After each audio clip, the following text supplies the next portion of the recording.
the big four, the new Netflix action-packed film feels like a rip-off of 2010's The Losers. You remember The Losers? It had Zoe Saldana, it has Chris Evans, it had Idris Elba. This film, it's Indonesian, yes, it's Asian, feels more or less like that film. The only difference is that this, in terms of entertainment value, this is a much more entertaining film. It works really hard to be funny. Some jokes land, some don't. The ones that do are really, really funny. The characters are distinct. All the characters are distinct. But out of all these things, I think you should hang around for only one thing, which is the action set pieces. And that's where the film becomes better than The Losers. Why am I comparing? I don't need to compare. Okay, I'll stop comparing the two films. But this film has a lot of good action set pieces. Unfortunately, the story it's very basic. Guy gets killed, he has kids look for the guy who killed the guy, and then there's a doctor who didn't know he had other kids, so they go meet and they have to find the person who killed. That's the basic story. But within it, it's meant to be a really funny, rib-cracking film. But I feel the humor was forced, and they were really trying hard to be funny.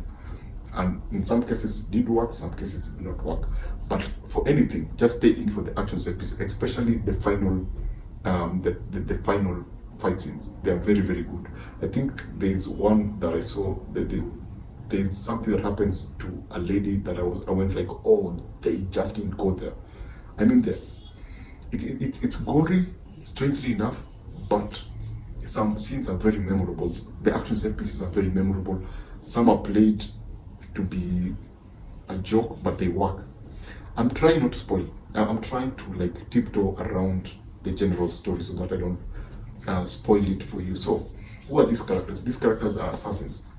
And the thing that I liked about this film is that everyone is distinct. They know how to differentiate all the characters and make them feel different from each other. Each character has their own personality. Each character have their own set of skills, and it's very clear from the beginning. Not actually from the beginning, from actually the opening scene. It's very clear who is who and who is doing what and who can do what and who can do what, and that makes for very when these personalities crash, makes for a very entertaining interaction and makes for a very great Netflix film. For it, if it was in the cinemas, I would go like, this is a bad film. But since it's on Netflix, it works. It actually works. It's very entertaining. It's very well paced. The villain is generic. It's very, very generic. He's more of a Joker, but a toned down rip-off of the Suicide Squad Joker.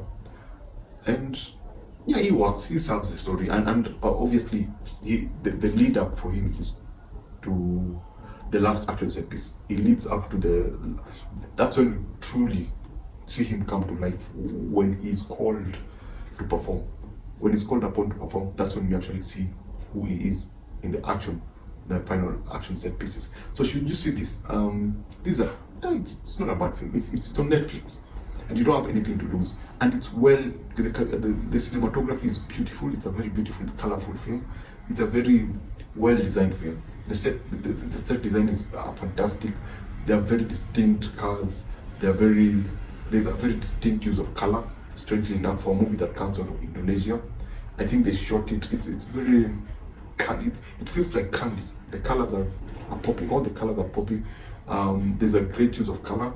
I think that's how you should put it. So yeah, it's worth your time. If I was to put it out of 10, it would be a 6. Yeah. So if you've seen it, what did you think? Did you think it works for you? What did you think about the cinematography? What did you think about the main character? The main dude character looks like actually an action star. He has the look of Adam Driver, and he looks like a Hollywood star, and he has the physique. What did you think about it? Did you enjoy it? If there was a sequel, would you like to watch it? So subscribe, and I'll see you on the next one.